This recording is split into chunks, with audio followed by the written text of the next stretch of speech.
How to fix PS5 controller buttons not working. Hey everyone, welcome back to the channel. In today's video, we are going to learn how we can fix if our PS5 controller's buttons are not working no matter what you press. In my case, it's working, you can see, but let's say it's not working, then what are the reasons? One reason is that maybe you have your controller turned off. So for now, I'm just going to turn it off.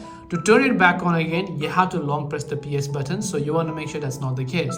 The other is your PlayStation controller could have disconnected from PS5 console because maybe you added another controller, or maybe it went dead and then you recharged again. Now in that case, you have to connect your PS5 controller to your console using a Type-C USB cable, because that's the only one which fits in on the latest PS5 controllers. So as you can see at the back, we have a Type-C charging port and I have a Type-C cable. Make sure to just connect it here like this.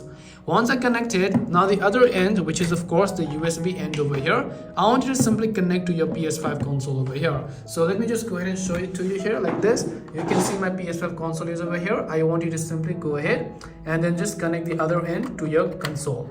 Once you connect the other end to your console like this, an orange light is basically supposed to blink up over here if the controller does not have charge, and after that your buttons will begin to work, and now you can just turn it on by just long pressing it again.